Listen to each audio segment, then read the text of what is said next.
सलाम, नमस्ते, सत श्री अकाल। मेरा नाम डॉक्टर अमरजीत है। मैं पीजीआई चंडीगढ़ में department of community medicine school of public health का हेड हूँ अभी। तो आज जो हम बात करने जा रहे हैं वो है कैंसर ओवरी के बारे में। तो जैसा कि हम जानते हैं, कैंसर का नाम लेते ही कोई भी बंदा होगा दुनिया में, सबको एक डर सा लग जाता है कि कैंसर की बीमारी उसे हो गई है।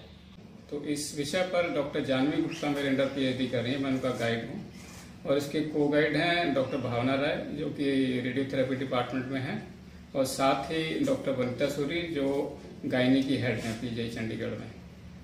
तो इस विषय पे हम रिसर्च करने का या पीएचडी करने का इसलिए सोचा कि हमने ये भी लोगों से बात करके, दूसरे डॉक्टर लोगों से और गायनी और रेडियोथेरेपी में बात करके पता लगा, जो पेशेंट आते हैं कैंसर के, ओवरी के हैं, किसी भी तरह के कैंसर के, उनका जब इलाज चलता है तो आप ये सब जानते हो कि बड़े अस्पताल जैसे होते हैं, एम्स या पीजीआई चंडीगढ़, तो उसमें इतना रश रहता है और दूर दूर से पेशेंट आते हैं, क्योंकि कैंसर एक गंभीर समस्या है।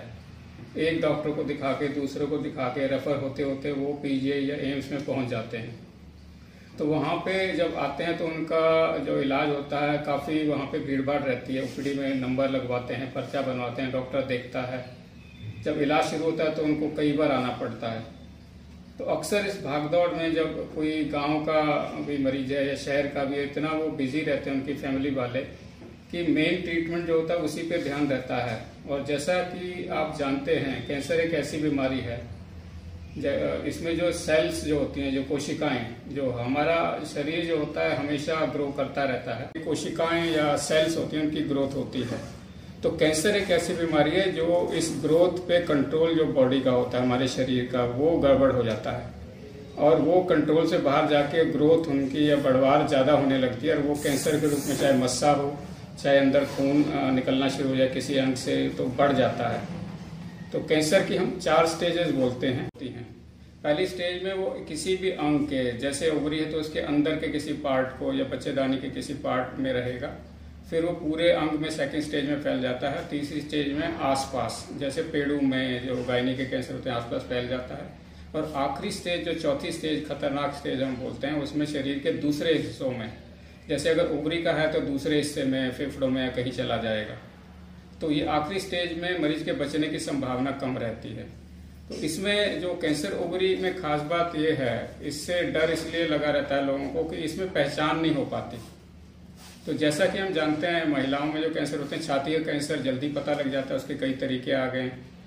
अगर बच्चेदानी का कैंसर है तो ब्लीडिंग या उससे रिलेटेड कोई ना कोई उनको सिम्टम हो जाता है। ओवरी कैंसर एक ऐसा है बीमारी जिसमें कि लक्षण क्लियर नहीं होते, तो उसमें डॉक्टर के पास पहुंचते पहुंचते मरीज को देर हो जाती है, और तीसरी या चौथी स्टेज तक कई बार पहुंचता है। तब उनकी फिर जो लाइफ जो बची रहती है या इलाज का असर उतना अच्छा नहीं हो पाता। तो इस बीमारी के लिए जो पीएचडी डॉक्टर जानवी गुप्ता करें, उसमें ये हम ध्यान दे रहे हैं कि जो गायनी के डॉक्टर हैं या सर्जरी के डॉक्टर हैं या रेडियोथेरेपी के, वो तो अपना काम कर रहे हैं, मरीज का इलाज करते हैं। क्योंकि कैंसर का इलाज हम जानते हैं कि या तो सर्जरी से निकाल दिया जाता है वो अंग, या हम कीमोथेरेपी दे के, कोई दवाई इंजेक्शन से या मुंह के थ्रू दे के, मुंह से गोली या कैप्सूल के रूप में देते हैं, या हम रेडियोथेरेपी करते हैं जिसको हम बिजली की सिकाई कहते हैं। तो ये 3 तरीकों का इलाज, क्योंकि बीमारी खतरनाक है तो इलाज भी इतना तेज होता है कि शरीर को भी नुकसान हो जाता है। तो जैसा हम पहले बात कर रहे थे कि कैंसर में सेल्स की ग्रोथ पे फर्क पड़ता है, तो वो उसी कोशिकाओं को शरीर की जो कैंसर वाली हैं उस पर अटैक करता है, लेकिन साथ ही साथ आसपास की कोशिकाएं, उस पर भी असर पड़ता है। और हम जैसे जानते हैं कि जैसे हमारा मुंह होता है या आंतें होती हैं, उसकी जो लाइनिंग है, श्लेष्मा या म्यूकोसा इसे कहते हैं, या हमारे बाल हैं वो बढ़ते रहते हैं।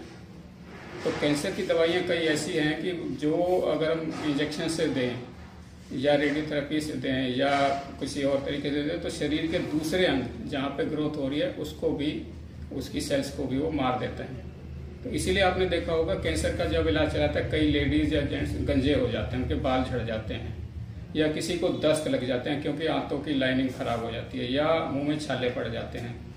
तो डॉक्टर जानवी गुप्ता जो रिसर्च कर रही हैं वो ये कि एक टीम की तरह हम लोग काम कर रहे हैं, गायनी के, रेडियोथेरेपी के और हमारे डिपार्टमेंट के कम्युनिटी मेडिसिन। तो उसमें मरीज जब अपना इलाज कराता है तो साथ में अगर उसको कोई सिम्टम है, कोई साइड इफेक्ट हैं, जो रेडियोथेरेपी कीमोथेरेपी के जो इलाज चल रहा है जो कैंसर का, तो उससे निजात पाने के लिए उसमें उनको थोड़ा समझाने के लिए, मरीज को उनको एजुकेशन देने के लिए डॉक्टर जानी गुप्ता ने एक नया तरह की रिसर्च की है कि हम व्हाट्सएप के ग्रुप या ईमेल के थ्रू या एसएमएस के थ्रू या वीडियो के थ्रू या यूट्यूब के अपलोड के थ्रू ये वीडियो कुछ आपको दिखाए जाएंगे। तो जो कैंसर ओवरी के मरीज पीजीआई में आ रहे हैं वो इन वीडियो को देख के या व्हाट्सएप से डॉक्टर जानवी उनसे कांटेक्ट करेंगी, तो वो कुछ भी पूछना चाहते हैं या कुछ भी जानना चाहते हैं, कुछ अपनी शंकाएं दूर करना चाहते हैं, कोई कन्फ्यूज़न है, वो बात कर सकते हैं। और हमने अपनी रिसर्च में देखा कि मरीज का इलाज जब चल रहा है तो कोई उसको सुनने वाला हो तो उसको बड़ी भरोसा या हौसला मिलता है, तो ये बड़ा ज़रूरी है।